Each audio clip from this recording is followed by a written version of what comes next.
This is the Crimson Recap on the SVI Sports Network. Focus on Star Valley High School sports, scores, and highlights from the previous week. The Crimson Recap is presented by First Bank of Wyoming, your home for totally free checking, with local branches in Afton and Alpine, and online at gofirstbank.com. And now, here's your host of the Crimson Recap, Jake Hibbard. Welcome in one more time for the Crimson Recap. Yeah, this is the last episode as we're getting ready for the finale to the 2023-24 school year. Now, I'm excited to get ready for the 2024-25 season. Fall sports just around the corner will be coming your way before you know it. But before we do, we've got a little bit of a bow to tie on the rest of the season. Of course, this past weekend, we had the track and field state championships. We'll be talking about those in just a moment, as well as peeking in on a couple of athletes who will be in action over the summer, not quite done with their high school careers. We'll take a look at some of the Shrine Bowlers for Star Valley, as well as an all-star basketball player getting ready to take on Montana. Like I said, though, we start with track and field, and Valerie Urich came in as one of the favorites in the meet, and of course, she once again delivered with some top placing. She wasn't the only one, though, as we take a look at the finishes, as Urich came in top 2 in 4 different events. Now, she was first place and the best of the best in high jump. Overall, best of the best, class 1A through 4A. Nobody on the women's side jumped higher. To her left there, you see Kai Barker of Evanston. He was the best of the best for the boys. Urich also finished in second place in the long jump. She finished second in the 100-meter hurdles, and in the 400-meter sprint, she came in second place as well. The future Duke heptathlete, of course, showing why they want her to do 7 events. Yeah, she's got range. Taking a look at other Star Valley competitors who finished in the top 8, we start in the 2-mile with Jace Burton. Second place for Burton, and pretty close behind in 5th place, Hobby Wetzel.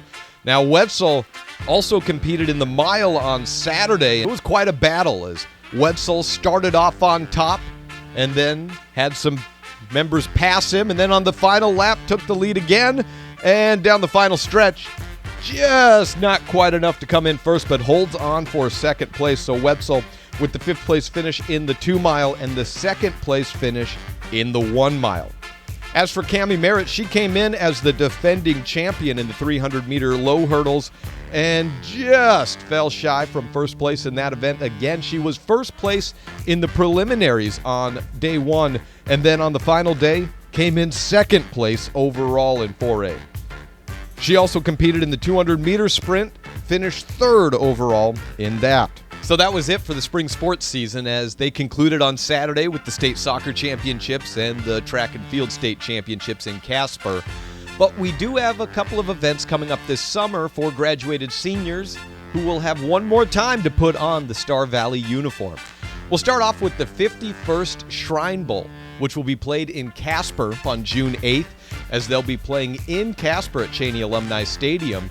Mentioned there were 4 picked: Jaden Crook, Simon Gaskell, Jesse Levitt, and Clay Merritt, those 4. And student trader Sophie Lemunyon will also be there as well for Star Valley. Crook and Gaskell both getting there on their defensive prowess, as Crook finished with 116 defensive points and an interception on the season, and Simon Gaskell 129 defensive points and 7.5 tackles for a loss. As for the stud running back Jesse Levitt, he finished with more than 1,200 yards and 16 touchdowns on the season. But of course, he doesn't get that done without an outstanding offensive line, which was partially anchored by Clay Merritt, as well as tight end Simon Gaskell. Merritt and the rest of the Braves' offensive line was able to punish their way through many goal line push through the end zones on the season.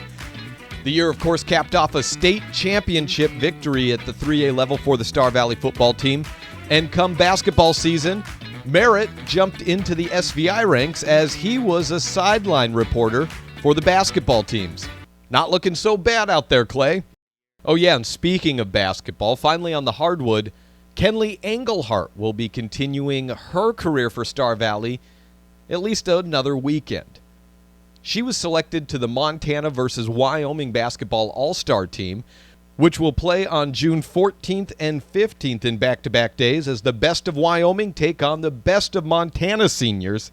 And I was able to catch up with Kenley to get her thoughts on being selected. Yeah, I was super excited. I was like, well, this is like a one-in-a-lifetime opportunity, I feel like, to be able to play a game like this. So I kind of didn't really have a reason to say no. And so I was like, yeah, why not? And while we know Kenley will be around for at least another weekend in the Star Valley uniform, we still don't know where she will be come fall. Yeah, I'm still deciding what college I want to go to because I've had a couple offers and a couple schools talking to me, but I also have like a good opportunity to go start like a dental program, but that school doesn't have a basketball program.